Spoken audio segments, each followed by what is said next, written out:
사도신경 계속 공부하고 있습니다. 우리 오늘은 몸이 다시 사는 것과 영원히 사는 것을 믿습니다. 아마 이 내용을 좀 나눠서 해야 될 것 같아요. 일단은 몸이 다시 사는 것, 여기에 집중해서 말씀을 드리도록 하겠습니다. 그 하나님이라고 좀 더 넓게 표현할게요. 신과 인간의 관계에서 이 생각이 조금씩 바뀌어 왔어요. 처음에는 아주 고대 또는 뭐 지금도 그렇습니다만은 신에게 복종하는 인간, 신과 인간의 관계에서 그런 자의식들이 우리들에게 있었고, 그 다음에는 신에게 반항하는 인간상이 있습니다. 사람의 특별히 근대에 들어오고 또 문예부흥 이후에 사람들의 자의식이 강해지면서 신의 굴레로부터 우리가 벗어나야 된다는 그런 생각을 근본으로 해서 신에게 반항하는 인간, 이런 모습이 있었고, 최근에는 이제 키워드가 조금 바뀌었어요. 이게 뭐냐면 신이 된 인간이라는 말이 나와요. 유명한 역사학자죠. 무신론자이기도 합니다만 유발 하라리라고 하는 사람이 쓴 책이 호모 데우스라는 책이 있는데, 이 호모 데우스, 그러니까 신이 된 인간이라는 뜻입니다. 그 신이 된 인간에 두 가지 모티브가 있는데, 이것이 뭐냐면 하나는 뇌의 정보를 다운해서, 그러니까 기억이죠. 이거를 다른 데다가 이식을 하게 되면 그 사람의 인격으로 영원히 살게 된다. 기술적인 접근이 있고, 또 하나는 우리들의 몸을, 이 생물학적인 몸을 유전공학이 또 생명공학이 아주 굉장히 급진적으로 발전하면서 이제 유전자를 조작하고 바이러스를 만들기도 하고 또 백신을 만들기도 하고 이러는 단계까지 오면서 지금 상용화되지는 않았지만 그냥 과학적인 아티클 정도에서는 사람의 유전자도 이 유전자를 자르고 붙이는 기술이 발달이 돼가지고 이제는 우리의 몸을 생체 리듬을 아예 바꾸고 또 한 20년이 지나면 이런 것이 상용화가 된다 그런다면 지금 우리의 노쇠한 몸, 노쇠한다는 것도 병으로 보고 그 병에 치료하는 차원에서 유전적인 치료를 하게 되면 그러면 우리의 몸이 다시 젊어진다. 그렇게 해서 인간의 수명을 영원토록 연장을 해 나간다. 영원은 아니겠지만 어느 지점까지는 수백 년까지는 연장이 가능하다. 뭐 이런 얘기들이 나오면서 이제 우리 사람의 지식과 기술 이런 것이 신의 경지에 도달했다. 이런 얘기를 하면서 신이 된 인간이라는 키워드들이 많이 등장을 하고 있습니다. 결론부터 말씀드리면 영생이라고 하는 단어를 놓고 우리는 기독교적인 교리적인 접근을 해야 돼요. 그러니까 인문학적이고 과학적인 그런 접근이 아니라 교리적인 접근을 해야 되는데, 교리적인 내용이기 때문에 교리적인 설명을 해야 됩니다. 영생이라고 하는 것은 일반 과학이나 이런 인문학 에어리아에서 나오는 얘기가 아니라 종교적인 이야기예요. 그러니까 이거는 굉장히 종교적인 접근을 해야 되고, 특별히 기독교 안에서 우리가 영생을 이야기한다 그러면 교리적인, 성경적인 접근을 해야 됩니다. 이걸 가지고 과학자들은 이렇게 얘기하는데요. 우리가 뭐 다른 사람들은 이렇게 얘기하는데요. 이런 거는 맞지 않는 얘기예요. 처음부터. 우리가 교리적으로 이것을 설명한다 그러면 교리적인 차원에서는 영생이라고 하는 것은 우리 육체, 지금의 육체가 생명을 연장시킨다든지 또는 무슨 뇌의 기억을 다운로드해서 다른 데 이식을 한다든지 이렇게 해서 물리적으로 오래 산다. 이걸 영생이라고 말한 적이 없어요. 성경은. 그러니까 그런 걸 가지고 신이 되었다. 우리가 영생을 얻었다. 이렇게 말하는 거는 그 자체가 우스운 거죠. 그러니까 기독교적인 또는 종교적인 영생이라고 하는 컨셉조차를 이해를 못하고 있는 거예요. 그런 사람들이. 우리가 영생이라는 것을 이야기할 때는 반드시 성경에 접근을 해야 돼. 성경으로, 교리적으로 이걸 설명해야 된단 말입니다. 영생이라고 하는 것은 육체적인 생명을 연장해가는, 생물학적인 생명을 연장해가는 걸 영생이라고 말하는 게 아니라 우리가 갖고 있는 이 현재의 삶이 완성되는 겁니다. 그 하나님 안에서 우리가 완성되는데 그 완성이라고 하는 것이 그럼 그 실체가 뭔가 이거를 우리가 잘 이해를 하고 그것이 무엇인지 그리고 우리가 추구해가는 그 영생이라고 하는 것이 어떤 것인지 이거를 이해를 해야 돼요. 그러니까 이 차원에서 우리가 본다고 한다면 단순히 육체적인 생명을 연장하는 것은 그렇게 바람직한 일이 아니에요. 하나님께서 그것을 원하신 게 아닙니다. 만약에 우리가 이 육체를 가지고 여기서 이 땅에서 영원히 산다. 그건 어떻게 보면 끔찍한 일이에요. 뭐 각종 픽션들이 많이 있는데 내가 젊은 모습을 가지고 뭐 몇 대 손 아래에 어떤 친구들하고 같이 생활을 한다. 1대, 2대, 3대만 지나가면 그 다음부터는 낯선 사람들이에요. 그 다음부터는 모르는 사람들과 새로운 신기술을 배우고 체득하면서 그러면서 낯선 이방인처럼 살아가는 겁니다. 그게 현실이에요. 우리가 만약에 이 육체를 가지고 영원히 산다 이러면 하나님께서 우리에게 요구하신 것은 처음부터 요구하신 것은 원하신 것은 그게 아닙니다. 하나님께서 처음에 태초에 아담을 지으셨을 때 그때 그 에덴 동산에는 생명나무가 있었어요. 그리고 생명나무와 영원한 영생으로 접근하는 것을 죄를 지은 이후에 하나님께서 막으셨습니다.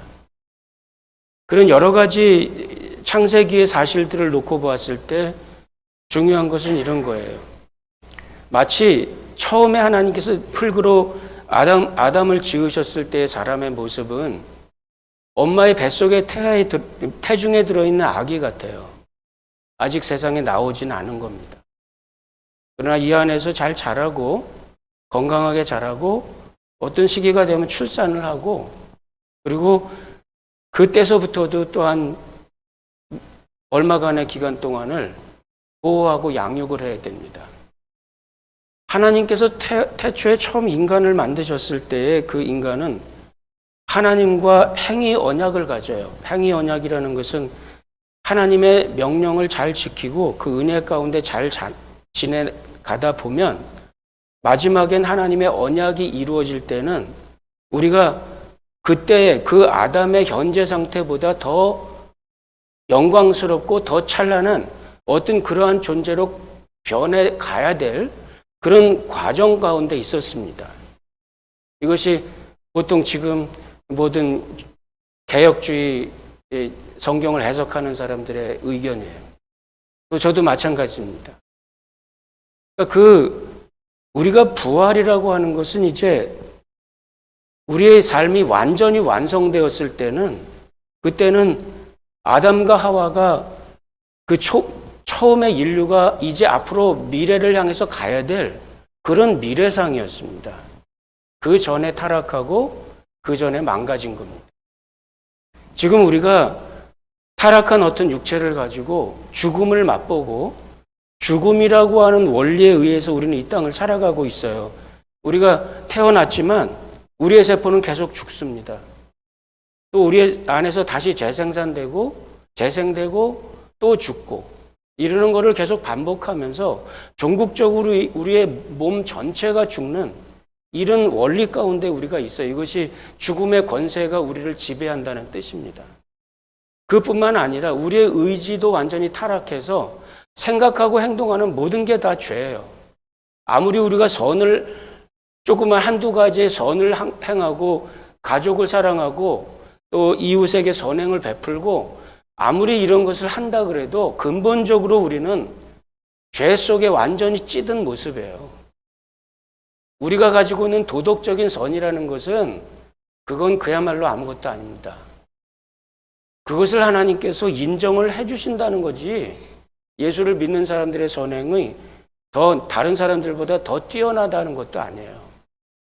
우리가 이제 이런 환경 속에 있다가 몸이 다시 산다고 하는 것은 하나님께서 갖고 계신 완전한 영광의 상태로 우리가 가는 건데, 그 영광이라고 하는 것은 우리가 지금 우리의 생각으로는 이해를 하지 못하는 거지만, 우리가 그저 추측하는 거는 가장 영화로운 거예요. 하나님께서 만드신 피조 세계, 그 세계에서 가장 영화로운 겁니다. 가장 영화로운 면류관이라고 했어요. 우리가 예수님의 부활과 같은 육체를 갖는다고 하는 것은 피조 세계의 가장 영화로운 모습을 우리가 갖추는 건데, 우리는 그거는 뭔지는 아직 몰라요. 부활에 대한 소망이라고 하는 것은 우리가 그곳에 이를 것이라고 하는 것을 우리가 믿는 거죠. 자, 그러면 우리가 믿는다고 하는 것, 사도신경에서 우리가 이 단어가 이제 3번 나옵니다. 내가 믿사오니, 성령을 내가 믿사오니.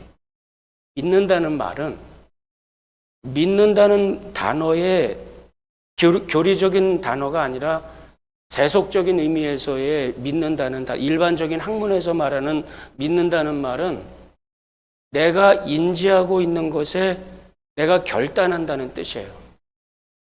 내가 알고 내가 이해한 그 어떤 것을, 그것을 위해서 내가 결단하고 행동한다는 말입니다.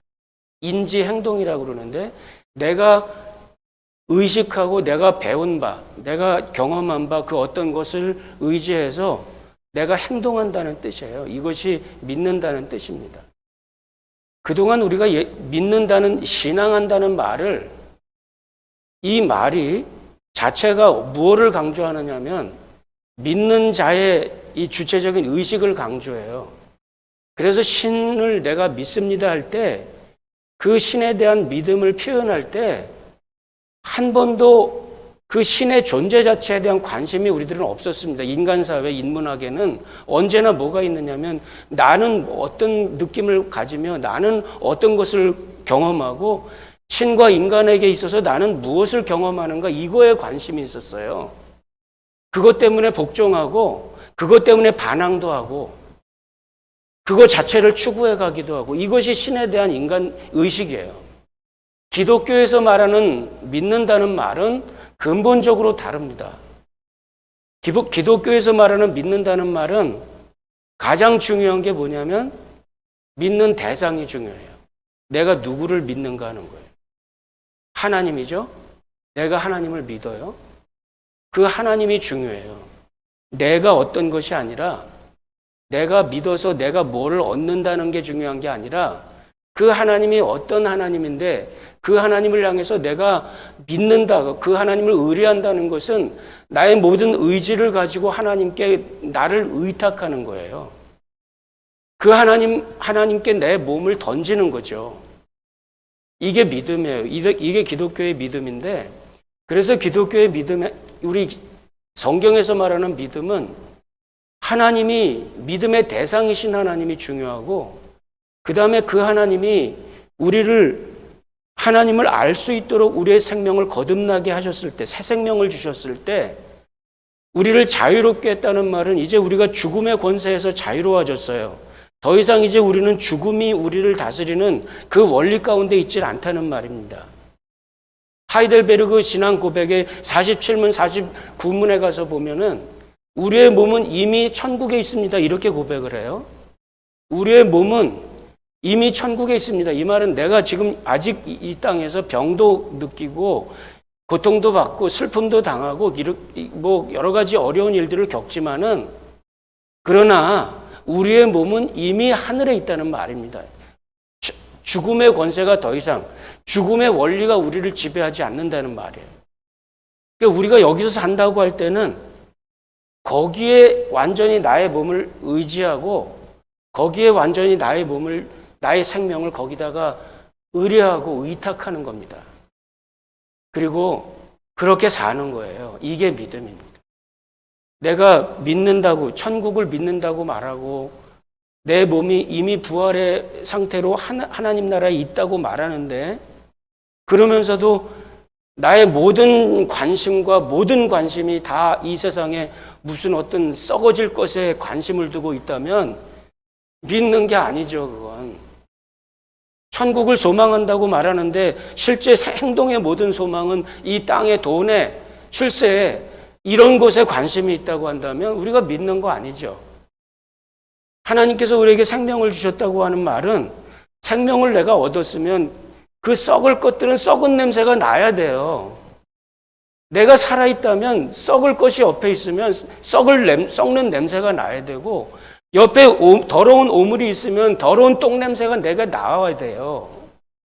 그게 살아있는 거 아니에요?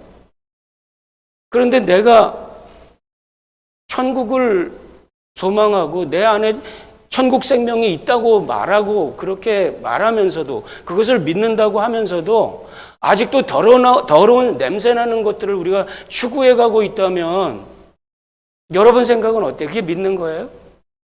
내가 믿는다 그러면 그것에 나의 삶을 던질 수 있어야 돼요. 그렇게 행동할 수 있고 그렇게 살 수 있어야 된다는 말입니다.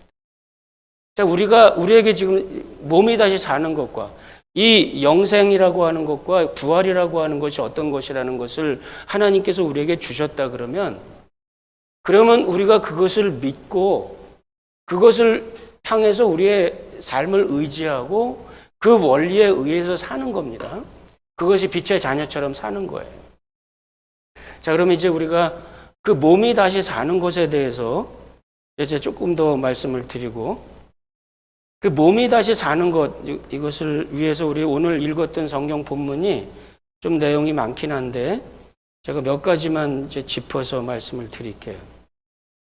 제가 오늘 설교 말씀해서 드리는 내용은 잊어버리셔도 됩니다. 안 잊어버리시면 좋겠는데 잊어버리셔도 할 수 없어요. 그런데 이 성경은 여러분이 돌아가실 때까지 읽을 수 있는 거 아니에요? 그러니까 여기에 제가 이렇게 몇 가지 설명을 해드릴 테니까 그것을 잘 기억해 두시면 도움이 될 겁니다. 42절 보겠습니다. 죽은 자의 부활도 그와 같으니 썩을 것으로 심고 썩지 아니할 것으로 다시 살아나며. 심는다는 말이 있는데 우리 옛말에 콩 심은 데 콩 나고 팥 심은 데 팥 난다는 말이 있죠. 심은 것이 있으면 바로 그 본질로부터 결과가 나오게 돼 있어요. 그렇죠? 우리의 육체의 몸은 씨앗과 같아요. 그래서 우리가 다시 영생을 한다고 하는 것은 우리 이 육체의 모습이 완전히 어떻게 없어져 버리고 천사와 같은 어떤 것으로 다시 시작한다는 뜻이 아니고, 이 땅에서의 이 삶의 모습과 이 모든 것이 가장 영화로운 모습으로 완성이 된다는 뜻이에요. 그러니까 여기서 우리가 전제로 기억해 하셔야 될 거는, 우리가 이 땅에서 좋다고 생각했던 것들이 천국에 가서 더 중요한 가치를 바라는 게 아닙니다. 옛날에 주로 저도 어렸을 적에 부흥회를 간다 이렇게 하면은 목사님들이 그런 설교를 했었어요. 우리가 이 땅에서 보석 한두 개 갖기 위해서 그렇게 노력을 했는데 천국에 가면 보석이 다 깔려 있을 겁니다. 홍만호, 무슨 홍보석, 비치, 이런 보석들이 쫙 유리처럼 깔려 있는데 거기에 우리가 걸어 다니면서 살 겁니다. 요한계시록에 그런 내용이 나오기는 해요. 그런데 결론부터 말씀드리면, 우리가 이 세상에서 좋다고 추구하면서 찾아다녔던 그런 것들이 영혼의 관점에서는 전혀 가치가 없는 게 있을 수가 있어요. 그 중에 하나가 금은 보석들입니다. 그러니까 이런 모든 것들이 사도 바울의 표현은 배설물과 같다고 그랬어요. 그러니까 우리가 천국에서 가치가 있다고 평가하는 건 이 성경의 몇 군데에서 보여지고 있는 면류관이라고 표현하는 상급 혹은 보상이라고 표현하는 것 중에는 영광의 면류관, 기쁨의 면류관, 자랑의 면류관, 의의 면류관, 생명의 면류관이 5가지가 있는데, 이 5가지를 우리에게 주어지는 그 조건들을 보면은 그 어디에도 돈을 많이 벌었다는 얘기 없어요. 그 천국에서의 보상은 이 땅에서 우리가 잠깐 성경에서 비쳐 지나가고 있는 내용이 뭐가 있냐면 약한 것이 강하고 천해 보이는 것이 귀하고 이 세상에서 빈곤한 모습이 천국에서 부자고 이 땅에서 우리가 추구하는 어떤 이 땅에서의 가치가 있다고 생각했던 그 가치관들 우리가 지금 갖고 있는 이 가치관이 송두리째 무너질 거예요. 부활의 그 시점에 가서는. 그러니까 이 땅에서 무엇인가를 심고 다시 그 본질이 변치 않고 그 본질의 변화가 완성이 우리들에게 올 텐데 지금 이 원리가 우리들에게 시사하는 바가 뭐냐면 이 땅에서 썩을 것들, 이 땅에서 영원한 가치를 갖고 있지 않은 것들, 그런 것들은 반드시 변하게 될 텐데 그럴 때 거기에서의 가치는 이 땅에서 별로 중요해 보이지 않던 것들, 이 땅에서 흔해 빠진 것들, 엄마가 자식을 사랑하고 이 세상에서 흔해 빠진 것들이 거기에서는 최고의 가치를 가지고 있을 수도 있어요. 이 세상에서 우리가 평생을 돈 벌기 위해서 애쓰고 하루 24시간 1년 365일을 그냥 다 돈 벌기 위해서 애쓰고 그렇게 했던 그 모든 목표와 결과들은 체질이 타는 불 가운데 흔적도 없이 없어질 거예요. 사도 베드로의 증거입니다. 그 천국에서의 가치는 새로운 건데 우리 이 땅에서 심고 저곳에서 다시 완성이 될 때에는 그 완성된 모습은 분명한 연장이 있지만은 완성된 모습은 최고의 천국의 가치로 완성될 거잖아요. 이 땅에서의 우리의 삶을 심고 저곳에서 완성될 때 지금 우리가 생각하는 지금의 우리의 가치는 무너질 겁니다. 확실한 건 그거예요. 천국의 가치관으로 새로운 가치가 인정될 거고 새로운 모습으로 바뀔 겁니다. 그곳에서의 우리들의 모습은 지금 우리의 모습과 연장이 되고 있겠지만 사뭇 달라요. 이 땅에서 우리가 어떻게 살았던 것에 대한 베이스를 두고 천국에서의 보상도 있기는 해요. 그 보상이 어떤 것인지는 모릅니다. 그러나 우리가 어떻게 살았다는 것, 어떻게 믿었다는 것이 그것이 우리들의 천국의 영생의 삶을 규정하는 그런 중요한 베이스가 될 겁니다. 심고 거둘 때 우리들의 마치 씨를 심고 큰 열매를 거두는 것처럼 심고 거두는 것처럼 우리가 바뀔 겁니다. 그 바뀌는 모습을 세 가지 단어로 표현을 하는데 49절에 보면 우리가 흙에 속한 자의 형상을 입은 것 같이 또한 하늘에 속한 이의 형상을 입으리라 그러죠. 새로운 모습을 부활체는 새로운 모습을 덧입는 겁니다. 우리가 새로운 것을 입을 거예요. 51절에 보면 보라 내가 너희에게 비밀을 말하노니 우리가 다 잠잘 것이 아니요 마지막 나팔에 순식간에 호련히 다 변화하리니 잠자다가 깬다고 표현합니다. 우리가 잠들었다가 깨게 되는데 잠든 상태에서 우리가 잠들었다는 것은 보지 못한다는 거죠. 잠자다가 다시 깬다는 것은 이제 우리의 인지와 인식에 완전한 변화가 올 거라는 겁니다. 지금 우리가 잘 모르는 것들, 지금은 이게 좀 더 좋은 것 같고, 이거는 좀 미련해 보이는 것 같고, 그런데 나중에 알고 보니까 그게 아니었네. 이렇게 인지의 변화가 올 수 있다는 거예요. 이게 새로운 인지를 통한 다이멘션의 변화가 우리들에게 올 겁니다. 호련히 다 변화하리니 우리들의 가지고 있는 이 본질 자체가 새로운 어떤 것으로 변화될 거예요. 여기에 대한 첫 번째 증거가 뭐냐면 예수님의 부활체의 모습입니다. 예수님의 부활하신 모습은 제자들이 알아볼 수 있었어요. 그 영광 가운데 이 세상에서의 모든 제한성들을 뛰어넘고 이 세상의 어떤 표적과 모습들이 남아있기는 하지만 그러나 그 부활의 영광은 전혀 다른 거였습니다. 그 부활의 영광을 보고 제자들의 삶은 완전히 바뀌게 되죠. 그리고 평생을 그들은 그 부활에 대한 부활을 증거하기 위해서 살았다고 표현을 합니다. 그 부활의 모습은 완전히 우리들의 모습이 없어졌다가 다시 무슨 천사처럼 다시 변하는 이런 것이 아니라 뭔가 새로운 어떤 것을 다시 갖고 우리의 몸이 변화되고 그런 가운데 우리는 그 영생 속에 들어가게 될 텐데 우리 신앙 고백에서 말하고 있는 중요한 것은 뭐냐면 그 부활의 모습이 지금 우리 속에 있다는 겁니다. 이걸 믿으셔야 돼요. 내가 생명을 갖고 있다는 말은 허물과 죄로 죽었던 나를 살렸다고 하셨을 때 그 생명, 나에게 자유를 주셨을 때 나의 자유의지는 죽은 사람들의 의지와는 달라요. 죽은 사람들의 행동의 결과는 죽음이고 파멸이고 타락입니다. 그러나 우리가 믿음을 가진 사람들의 행동의 결과는 하나님께서 의로 인정을 해주시는 거예요.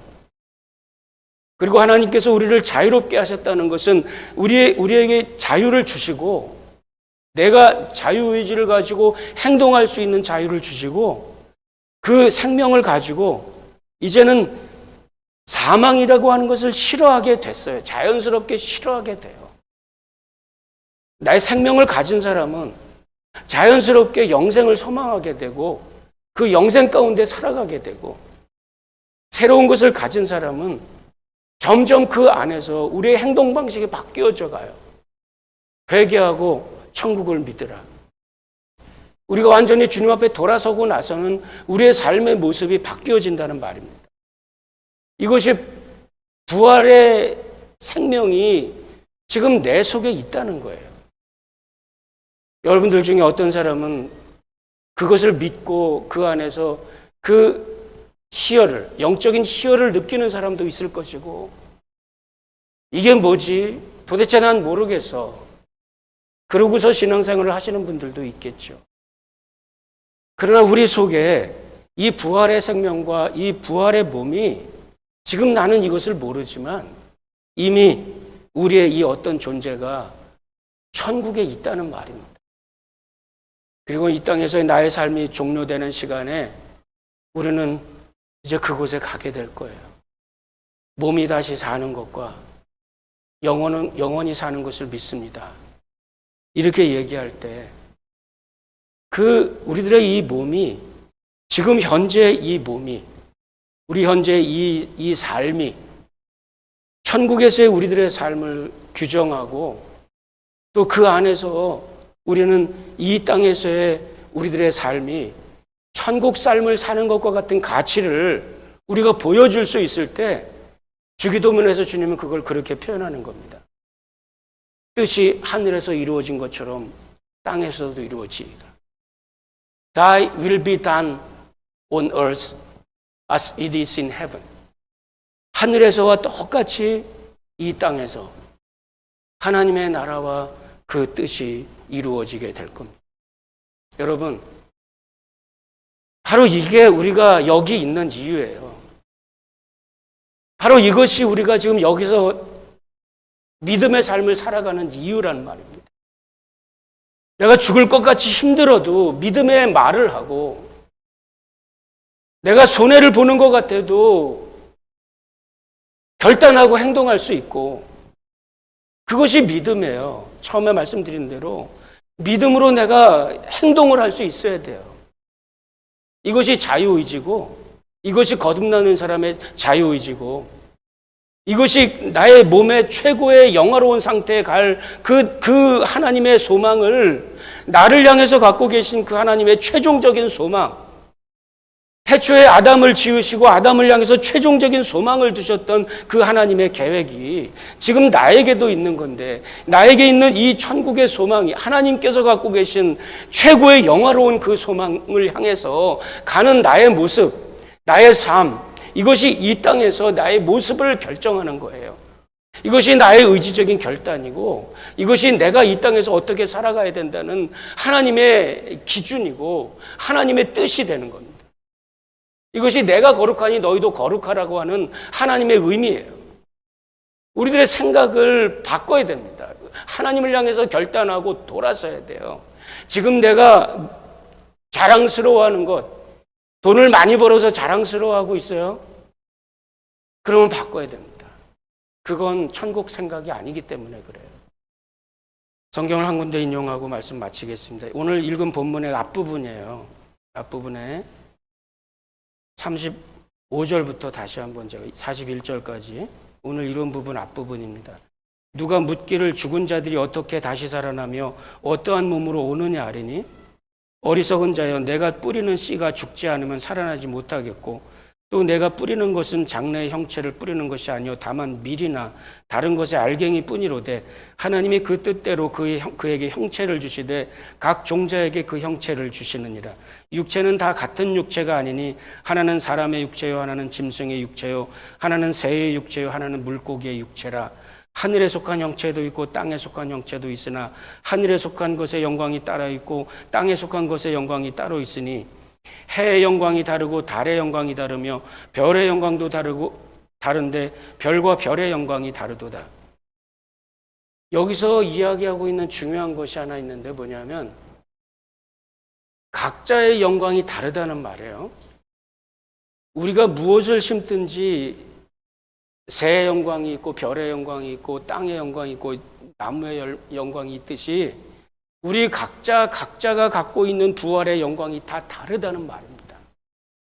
삶의 허무가 우리에게 찾아올 때, 삶의 고통이 나를 짓누르고 있을 때, 내 육체의 질병이 나를 엄습해오고 있을 때, 나의 삶의 모든 소망을 다 송두리째 뺏어갈 것 같은 그런 어려운 문제가 내 앞에 펼쳐져 있을 때, 우리가 가져야 될 믿음이라고 하는 것은 그것입니다. 나에게 두신 하나님의 이 부활의 영광은 이 세상에 그 어떤 존재가 갖고 있는 그 어떤 것보다도 비교할 수 없는 그 독특한 영광이 나의 삶에 하나님께서 두셨다는 것입니다. 힘들고 어렵고 지금 나의 삶이 그저 좌절뿐이라고 하는 그런 실망감 가운데서도, 그런 절망 가운데서도 우리는 끝까지 믿어야 되는 것은, 나의 내가 지금 겪고 있는 이 슬픔과 이 절망과 이 좌절이 하나님 나라에 가서 어떻게 완성될 것인지, 이 세상 그 누구도 볼 수 없는 새로운 영광으로 내가 절망하는 그것을 하나님은 어떻게 바꿀 건지, 내가 실망하고 좌절하던 것을 하나님은 어떻게 바꾸실 것인지 우리는 알 수 없어요. 지금 내가 허접한 것들을 따라다니면서 인생의 모든 생명들을, 모든 돈들을, 모든 열정을 다 이 세상에 썩어질 것에 우리가 다 송두리째 쏟아버린다고 할지라도, 그리고 그 속에서 우리가 겪고 있는 슬픔은 어떤 것인지 우리가 지금은 알 수 없어도, 하나님 나라에서 하나님이 우리를 완성하실 때 그 영광은 다를 겁니다. 최고의 영광을 하나님은 우리를 위해서 준비를 하고 계십니다.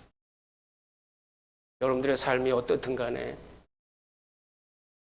여러분들에게 가장 최고의 영광을, 이 세상 그 무엇과도 비길 수 없는 최고의 영광을 하나님께서 여러분들의 부활의 영생 가운데 준비하고 계시다고 하는 것을 믿으시고, 몸이 다시 사는 것과 이 신앙 고백과 함께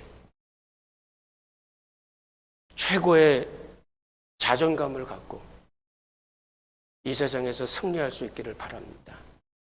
기도하십시다.